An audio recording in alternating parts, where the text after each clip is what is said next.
Magandang umaga po. Ako po si Dave Monton, nag-aaral sa Cavite State University General Trias City Campus with a course of Bachelor of Science in Office Administration. So today po ay ipapakita po natin o i-demonstrate po natin yung mga basic and advanced kicks sa kickboxing at saka po yung tinatawag po natin elbow and knee strike. So sa kickboxing po, meron tayong 3 basic strike o kick sa kickboxing. At 3 basic na tinatawag po natin. Una, yung tinatawag po natin roundhouse kick. Pangalawa is yung push or front kick. Pangatlo is yung tinatawag nating side kick. Sa advance naman po, meron naman tayong dalawang klase ng strike, which is yung tinatawag nating back kick, yung una, and then sumunod is yung tinatawag nating hook kick. And then mamaya ipapakita natin yung elbow and knee strike. So let's begin po. So sa kickboxing, meron tayong 3 basic kick sa kickboxing po. Una is yung tinatawag nating roundhouse kick. Sa roundhouse kick po, make sure po yung proper positioning po natin. So depende yan kung tayo po ay orthodox or southpaw. Kapag nakapag-orthodox tayo, ganito yung positioning. Kapag nakapag-southpaw naman, sa kabaliktaran naman po. So, dito po, kailangan pag mag-i-strike kayo ng roundhouse kick, kailangan sasabay natin yung hips natin o yung balakang. So, i-execute po natin. So, isipin natin, meron tayong target na kalaban dito sa harapan. So, ang target po natin dito is yung head ng kalaban. So, let's execute.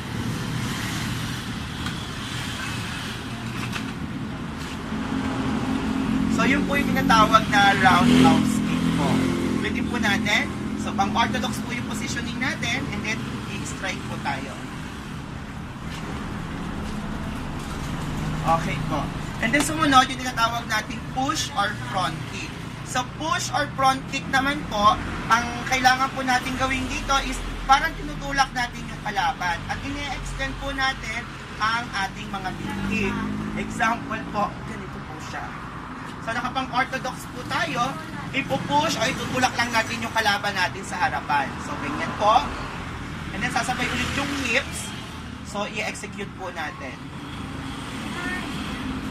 So, target po natin either yung katawan or yung ulo. Para itutulak lang natin yung kalaban natin. Ulitin po natin. Okay po. And then yung side kick naman po.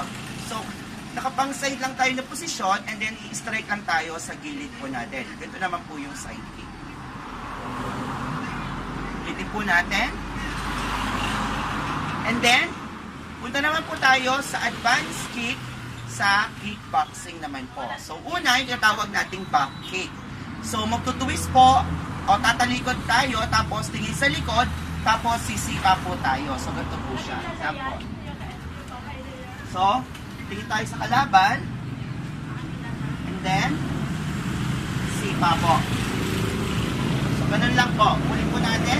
Tingin sa kalaban, twist po ang balakang, and then sipa. So, ganun lang po siya. And then, yung pangalawa, sa advanced kick, sa kickboxing, ay tinatawag po natin hook kick. So, same ng back kick, magtutwist, tapos ihuhook ang sipa sa kalaban. So, position po tayo. And then, tingin sa kalaban, and then hook. So, ganun lang po siya. I-hook natin. Again, sa likod, sa kalaban, and then hook. So, ganun po siya. And then, lastly po, yung elbow and knee strike naman po. So, sa elbow, ang gagamitin po natin pang tira sa kalaban ay yung tinatawag nating siko. So, fighting stand, and then siko ang itatama. So, ganun lang po siya. Isipin po natin, may kalaban po tayo sa harapan, tatamaan po natin either sa katawan or sa ulo yung kalaban. So, gamit po ang siko, so fighting stand, and then tira, tira. And then doon naman po sa tinatawag natin D-strike, pwedeng ang target ay ulo o yung katawan. So, ang unang step po dyan is hawakan yung kalaban kapag sa ulo, and then titirahin po natin ang ating tuhod. So, like, katulad po nito. Okay po. So, yan po ang tinatawag nating basic and advanced kick in kickboxing at saka po ang elbow and knee strike. Maraming salamat po.